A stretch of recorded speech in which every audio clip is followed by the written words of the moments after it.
What's going on, boys and girls? Welcome back to another episode of Bunk Bed Breakdowns, your featured weekly film featuring yours truly and the homie FB God Noah. I don't know if you guys can tell if I have bags under my eyes. It definitely feels like I'm wearing some bags under my eyes.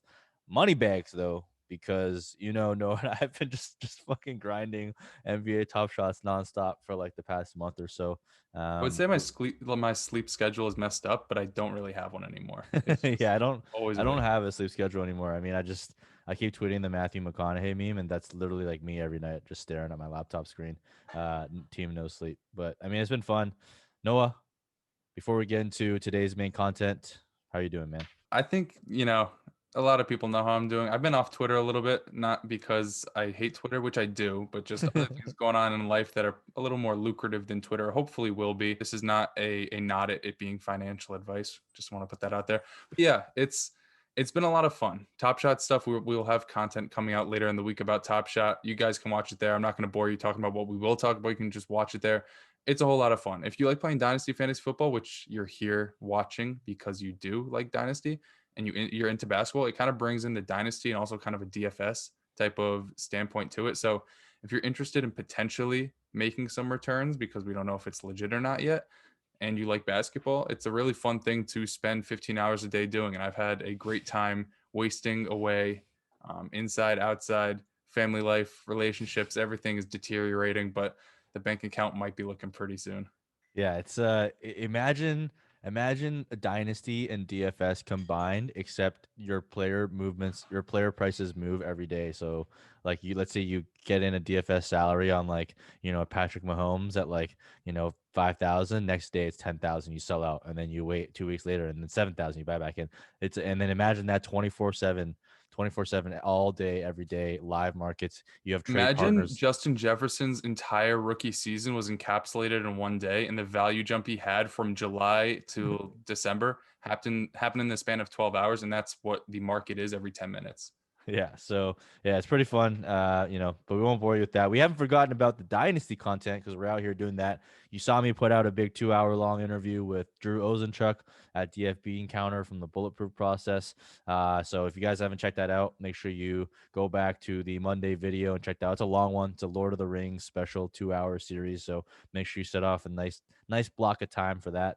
But yeah, we haven't forgot about you guys, man. We are still in the dynasty game, and we are about to, kind of head into peak dynasty startup season. And during peak dynasty startup season, you know, there's going to be a lot of startups, and there's going to be a lot of startups on the Patreon, over at Big Dogs Discord. Sign up. Noah and I will be grinding those for you guys.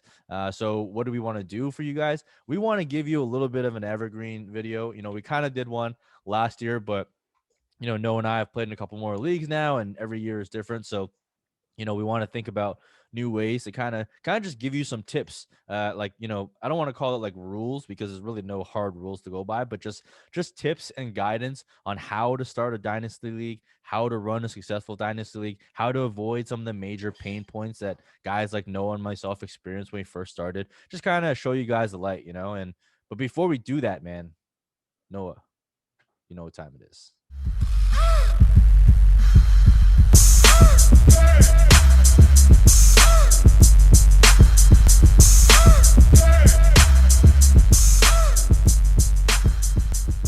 All right, so we'll kind of just go through, some do's and don'ts. I think, the first thing I always tell people to go through though is you gotta, if you're gonna join a league, right?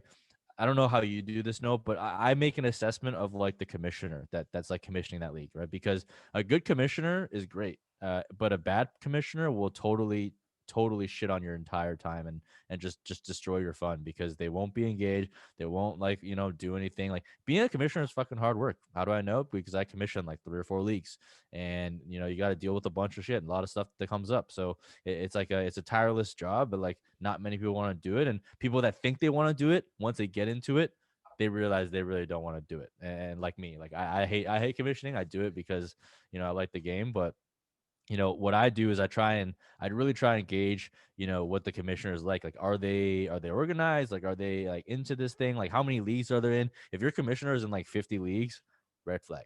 major red flag, because I promise you they do not have the attention span to kind of pay attention to like all those leagues, especially if they're multiple league commissioners.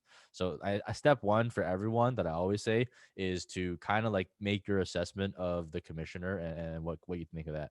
Yeah, and it's always tough with the Discord because it is a random grouping of 12 people. And the way the commissioner is picked is basically whoever sets up the league is the commissioner. And how we do it is, you set up your league, you buy in, you set everything up, and we'll get through how you set all that stuff up.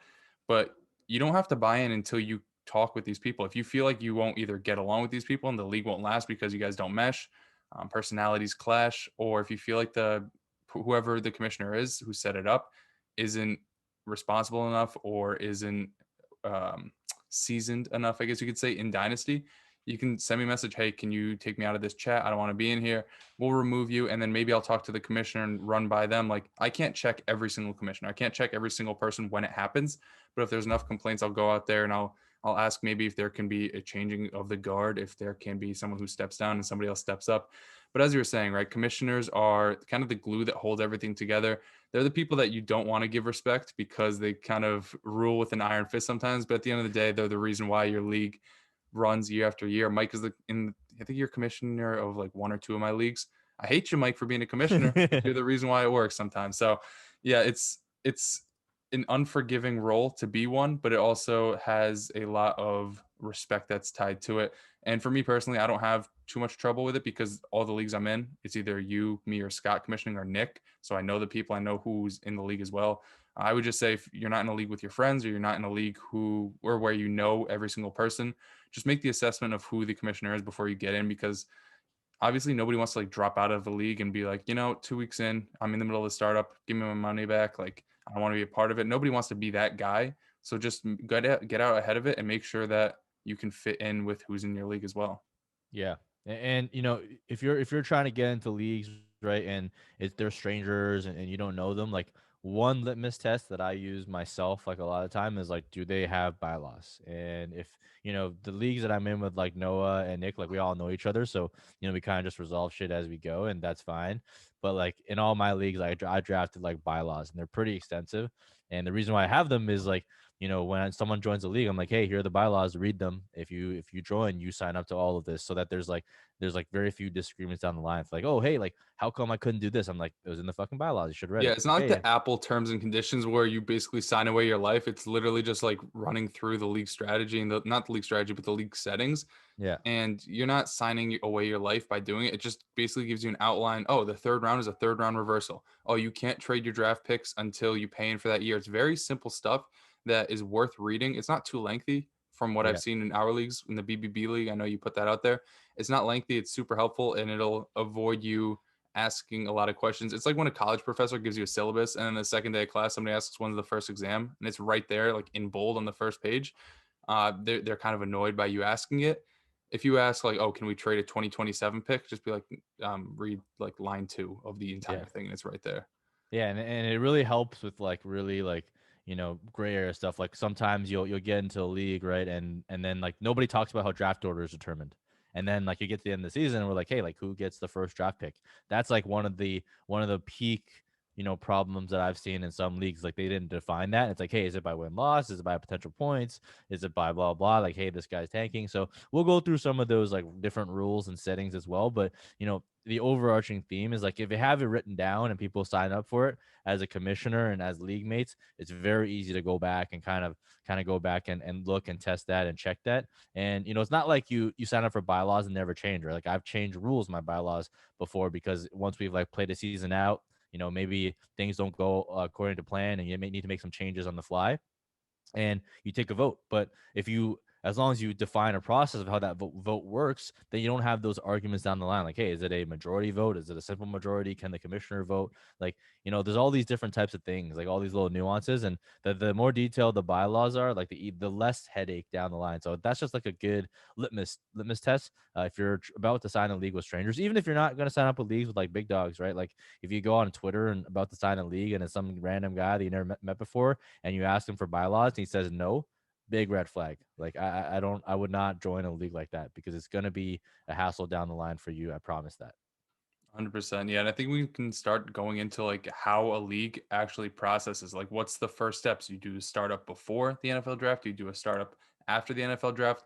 And from experience doing both, I have a lot more fun. Actually, I have an equal amount of fun. You can do it before the startup draft and you draft kickers in replacement for rookie picks because obviously 2 years ago in a startup draft, Hakeem Butler may have been like a seventh round pick. The guy becomes a fourth round pick in real life. Like you're not spending a fourth round pick in a startup on a guy who wasn't spent a fourth round pick on in an NFL draft. So because there is risk there, and I'm sure unless you're super risk tolerant, you don't want to do that. You can draft kickers in replacement for rookie picks. So like the fifth kicker picked off the board is the 105. You go in later and you Yeah. reassign picks based off that. So that is Before kind of you sorry, before you get into the combined rookie drafts, just so it's clear for like the viewers who haven't done a startup draft before. Basically, like you can draft veterans, right? And that's like people that are in the NFL. And a big part of Dynasty is like rookies, so the incoming rookie class. Now there's different ways to handle it. One way is the way that we prefer, which is what Noah was talking about, having like a combined draft with both rookies and vets. But I've seen other people do it where they do separate drafts. So like, you'll draft the startup draft, which has all the veterans in it, and then you do a separate draft for the rookies, and like whoever gets the 101 in the startup gets like the 112 in the rookie draft, for example. And that's the most basic one that I've seen people go to, and that's a huge mistake. That's a huge mistake because the rookie draft, like 1.01, is like basically a startup pick, is like Trevor Lawrence and Superflex, for example. So having that like reverse order draft is not great. The best way to do it and the most equitable way to do it is just to have a combined draft. And like Noah was saying, if you're doing it before the NFL draft, you don't want to draft players because you don't know landing spots. What you want to do is draft slots. So like instead of drafting Trevor Lawrence, you would draft the 1.01 in your draft, and that's like represented by a kicker if you're doing it on sleeper, or if you're doing it on MFL or something like that. You can actually just have the rookie pick itself. So just to clarify, those are different methods. Like do not join drafts that have reverse order rookie draft, startup draft.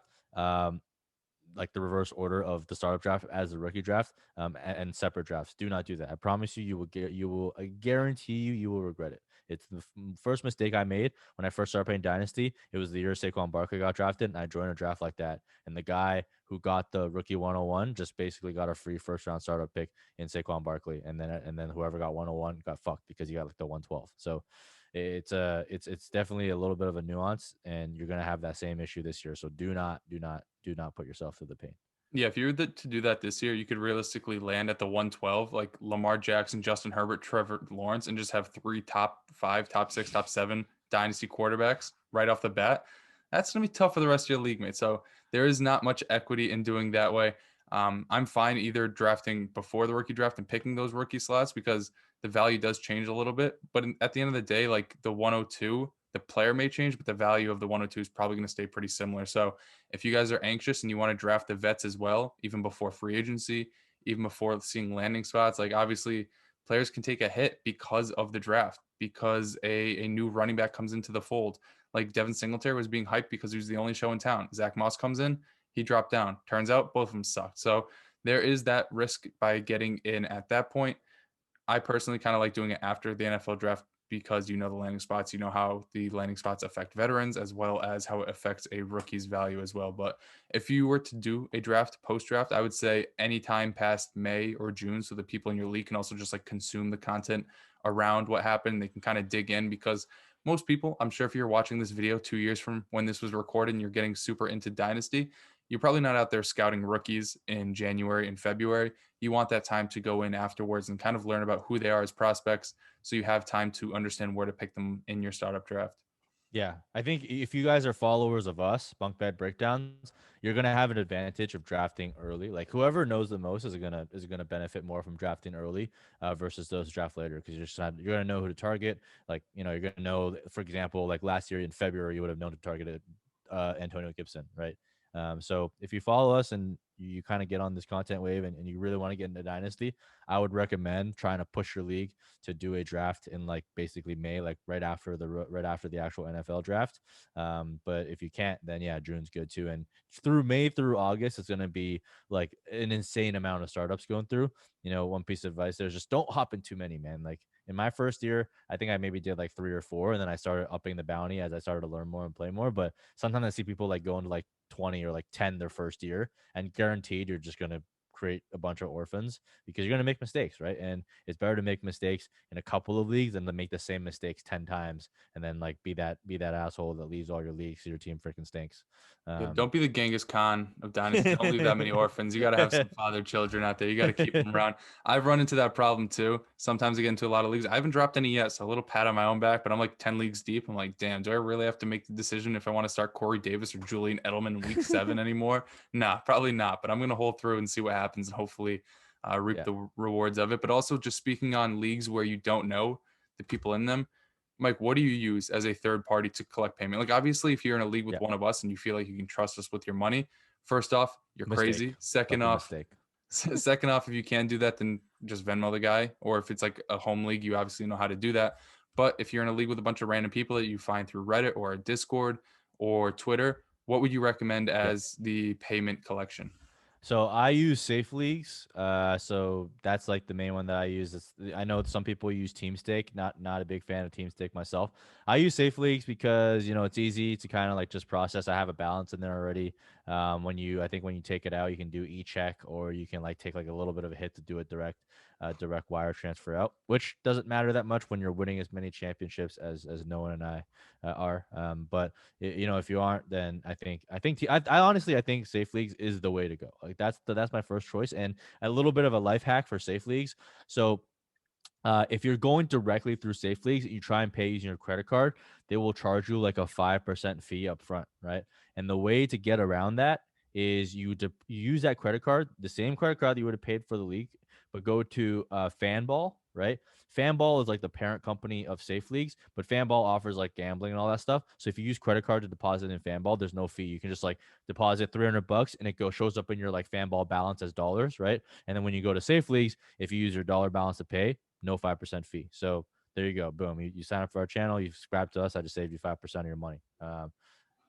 Is that a Geico commercial? It's probably a Geico commercial. Sounds like a Geico Well, you're commercial. not sponsored by Safe Leagues or the other name that you just put out there. But yeah, that helped me a lot because I think if you don't sign up through that way, it charges you. But I also think there's like a wait period. It was like something that happened Yeah. last year. And I remember you told me about that. So we fixed that in the Discord. We switched the main payment method through there. Yeah. So that's the way I would go.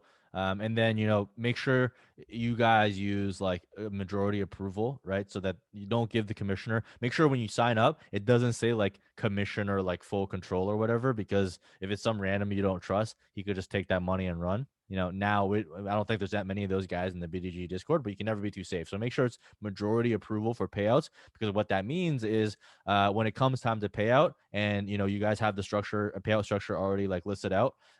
He just has to pay that out to the names, and everyone votes. And as soon as enough people vote, then the money gets distributed. So you don't get like can't con of your money. So that's key. And I think it's not as clear on the team stake side. I know some people last year were like, oh shit, I signed up for a league and it's all commissioner like control. I couldn't tell. I didn't know. I'm like, all right, well, one, that's a stupid mistake on your part. But two, just go to Safe Leagues. It's super clear. It says it right there, commissioner for control. If you're in leagues with me, I have commissioner full control just because like my payout structure is super wacky, and I'm not going to steal your money. But yeah, if you're playing with strangers, make sure you have majority vote.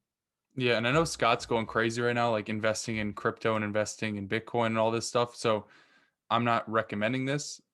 They put their $1,200 pot because they trust Scott to not run away with the money. They put their $1,200 pot in Bitcoin. They might be putting in Top Shot as well, letting it accrue value, and then the pot at the end of the year goes from 1,200 to 2,500 to 3,000 to 10,000. So if you're in a home league and it's kind of like a throwaway league and you want to put $650 per person for 12 people, you want to put that in a Kevin Durant card and then cash out and see what happens. That'd be pretty cool, but I would say that's probably way too risky if you are in a league with a bunch of random. So if you go out there and propose that, you better have a lot of faith that these 11 other people you've never seen before are not going to run away with your 1,200. Like, yeah, sure, this money could become 50 grand, but if I lose the league, nothing's coming to my pockets. Pause. Yeah. But yeah, we can move on from the whole payment Yeah. side of things as well. Yeah, it's super cool. I mean, I big fan of like when Scott like came up with that idea. I thought that was like genius, to be honest. Especially if you started in the beginning of the cryptoverse. But like Noah said, it's got to be with people you trust. So Mhm. that's kind of like the payment side, and it's really important to get that side down, because one, you don't want to get scammed of your money, but two, like if you have it set up properly, it's just like so much easier down the line to deal with. You don't have to worry about it. All right. Now let's talk a little bit about roster settings. I think, for those of you that are new to Dynasty, it's going to be very different, right? In your redraft leagues, you're used to like what, like a 15 round draft, maybe, like maybe if Mhm. you're getting real risky, getting real deep there, maybe like an 18 round draft. Not the case for Dynasty, right? For Dynasty, waiver wires is basically non-existent. Like, once in a while you get like a unicorn, like a James Robinson's available on the waiver wire. But for the most part, Dynasty waivers are dead. Like, because what happens is people have like 30 size rosters, right? So you're talking about like 30 rounds in the draft. Like, I don't know if you how many of you out there can name like 300 players that you can draft. Probably not many of you, but that's how deep Dynasty is. And the reason why you have that is because you need like the deeper benches. And you're holding these players. And a lot of the times you're drafting players that don't really produce early on, like rookies and stuff. So it's like that's why the rosters are deep. And playing in shallow Dynasty rosters is kind of like not that much fun, right? It's really about the reason why waivers are shallow and there's not much on the waivers because it encourages trading, right? Dynasty is all about trading. So the deeper the Dynasty rosters, that means if you need a player, you can't go to the waivers and pick someone up to start for you. You have to go and find trade partners, and that's really the key and crux of it. So if you're setting up like rosters for Dynasty, I don't know what your favorite settings are, no, but I typically like to have at least 10 starters in a starting lineup. Sometimes 11, sometimes 12. If I'm playing like a double tight end league or something like that. But if you're just starting off the basics, right? I would say super flex. That's what we're all about in big dogs. So you got a quarterback, super flex, a super flex spot, two running backs, three wide receivers, a tight end, and usually one or two flex spots. So Mhm. that's usually what I'm looking at for the starting lineup. And then your total roster size should really be about like 2.5 times whatever the starting roster is. So if you have 10 starting lineup, you should at least have a 25 size roster. All right. And then if you have a 12 starting lineup, you should at least have like more than that. So, 25 to 30 rosters is usually where we land.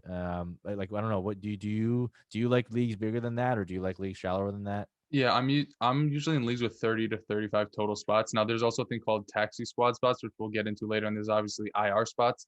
Sometimes it amazes me. Somebody will be like, "Should I pick up Justin Herbert off the waiver wire in my one QB dynasty league?" Like, I get it's one QB, but it's Justin Herbert, and that's no Yeah. slight because I'm a Chargers fan. But if you have a league where you don't need to roster Justin Herbert, I question if it's even dynasty because you think about this as like kind of a real life building a franchise type of thing. A guy like Justin Herbert, who has top five quarterback potential, shouldn't be sitting on your waiver wire. And if you're watching this video 5 years from now, he's probably an MVP player. So you're like, why would anybody ever have Justin Herbert on the waiver wire? So yeah, I'm in every league I'm in has super, super deep starting rosters. No, not starting rosters, but rosters overall. Like you look at the waiver wire, the top guys every single league is probably like Danny Amendola in terms of weekly projection. It's like 3.4 points, and he's a 35-year-old white slot receiver. Nobody's looking for him. So yeah, I'm about there with like super deep rosters overall. As far as taxi squad goes, I'm usually between 3 to 5 spots, and a taxi squad is basically NFL practice squad. It's guys who, in their first or second year, you put them on there in their first year.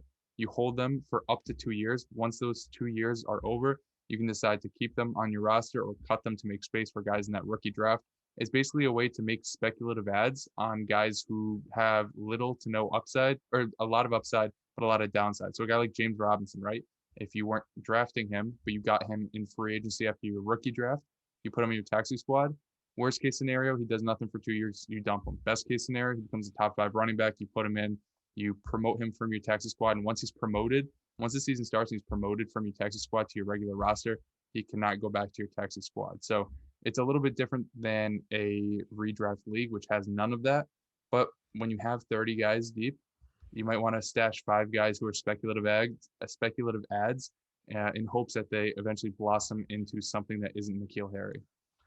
Yeah, it's really, I mean, it's like it's a developmental slot, so it doesn't like count against your roster, and encourages you to take shots on high upside young players that aren't productive, right? They're not going to start for you. And I think the best way to use taxi squads, the way that I use them, is I use them to stash like wide receivers, right? Like last year, like I had Darnell Mooney on every single one of my taxi squads, and I never took him off because I didn't really need him to start for me. But obviously he's accrued value, so it's like someone that's accruing value on your roster without actually taking up a roster slot, especially during COVID times, was like super clutch. So wide receivers is probably the best time to do it. And the way to set up the taxi squad is to not I think a lot of people sometimes have like free taxi squads where you can just like basically like swap rookies in and out throughout the year. At that point, you might as well just add an extra roster slot. It makes no sense. But the way the taxi squads typically work and how I use them is you have to put the player on the taxi squad before the season starts. And once you take them off, you can never put them back on. So if you take them off and you put them in your starting lineup 1 week, that's it. You can't like that guy's contributed to your team. You cannot put him back on this year. You cannot put him on next year. But if you truly use it in its true purpose and you never take them off, you can hold it, like Noah said, up to 2 years. And once they're 2 years, they still stink. If they're Henry Ruggs, drop them, right? Like if they're Van Jefferson, That's drop tough. Henry Ruggs, people can watching this down the line like, them. man, that guy's a Hall of Famer. Those Randy Moss comps paid off. A tough scene. But yeah, I think that's the best way to use taxi squads.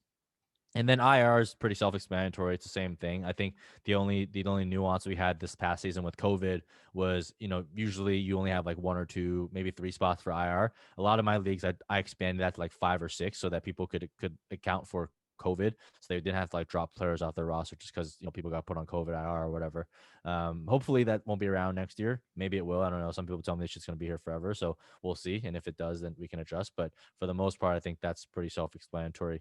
I think that's kind of all we had for the roster part. I think the next part, which we can talk about real quick. Oh, before we move on, actually, one point we forgot was the draft itself.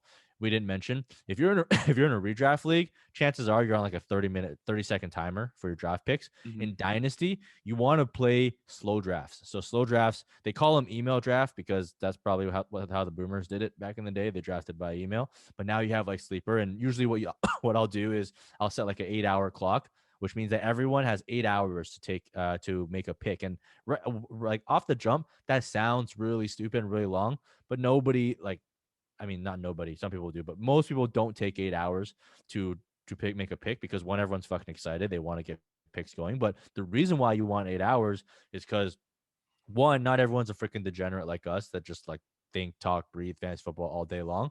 They have like jobs, they have lives, they have kids, they Yeah, have these lame parents, people they have have jobs and families. Who are they? they got jobs and families. So you got to give them time. But the most important part of it is you can trade your picks, right? And we'll talk about that part next, which is really important.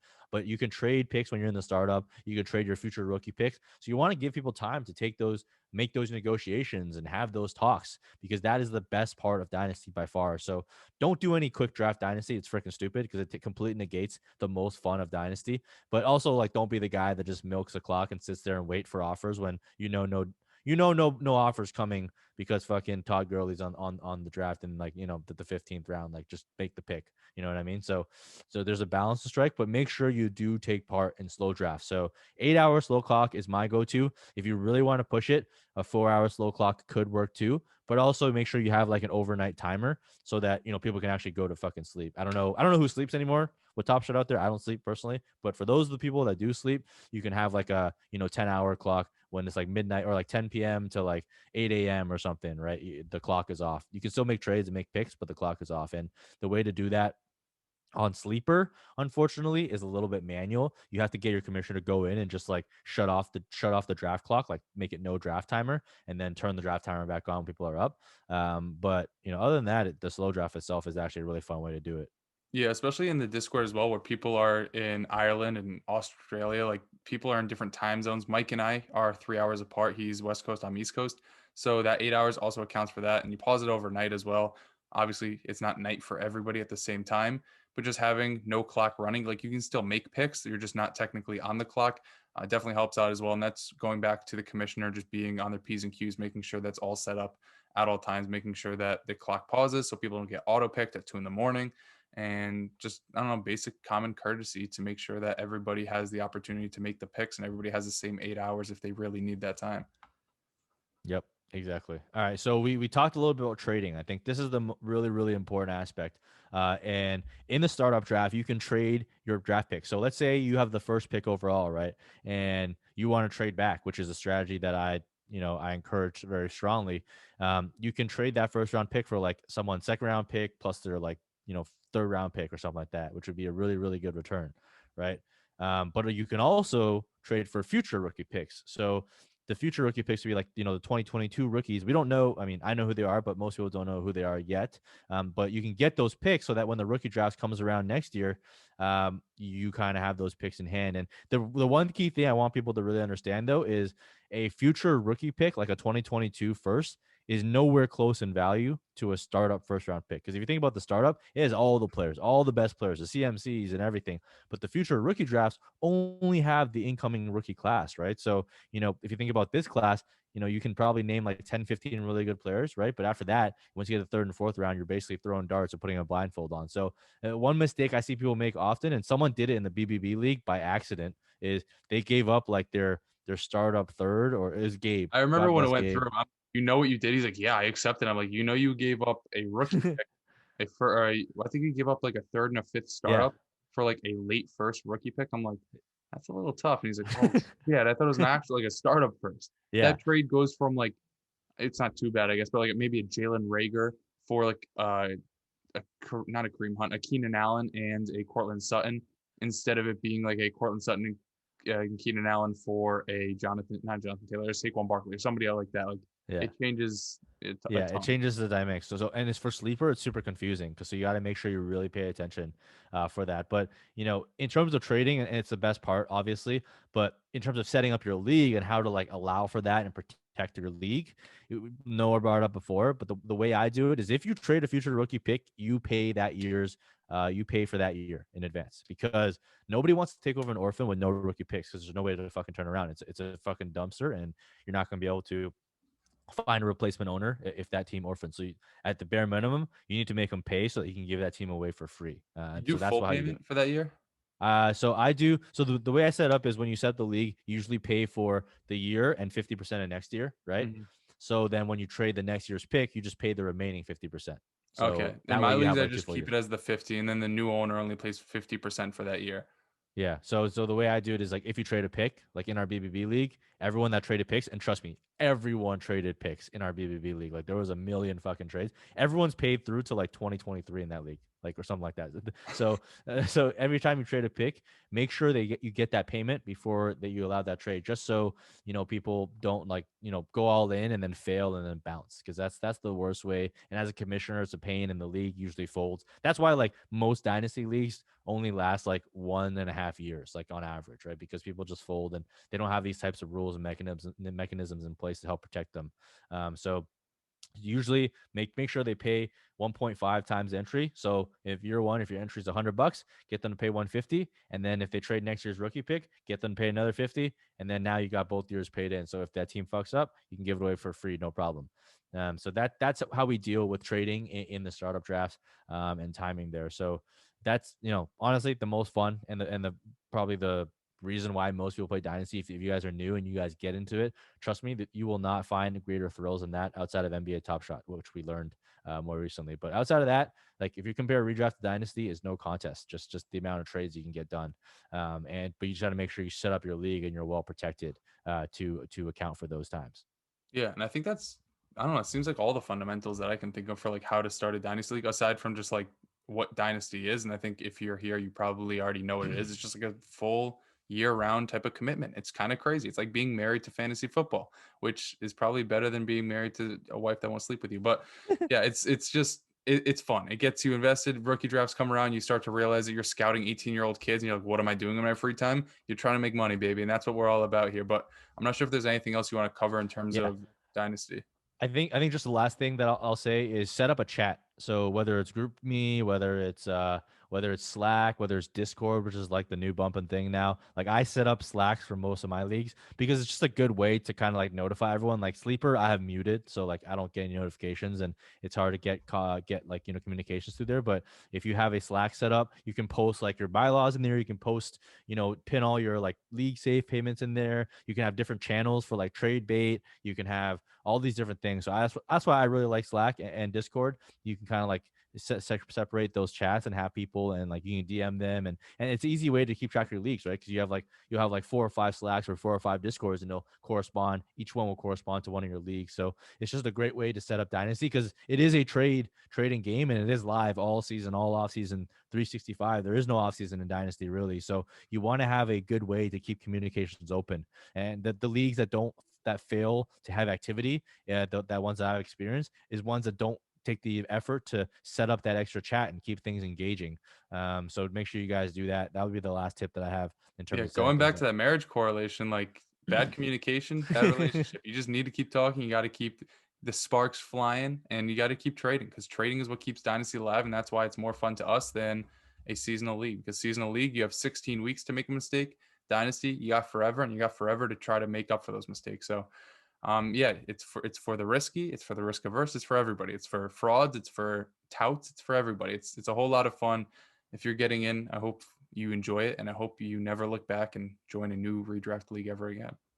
Yes, sir. All right. If you guys enjoyed that, make sure you hit the subscribe button, hit the thumbs up, stick with us. You will get Dynasty content all season long. We have like 3, 4, sometimes 5 pieces coming out on a weekly basis. And then, as mentioned before, if you're into NBA Top Shots, or if you want to learn how to get into NBA Top Shots, make sure you subscribe as well. We'll be putting out that video later this week. We decided to record closer to the day of, so we can have a really quick turnaround, just given how fast market prices move and how fast market dynamics change. So we want to get you guys that information as soon as possible. So make sure you guys subscribe, and that's all we got for you guys this week.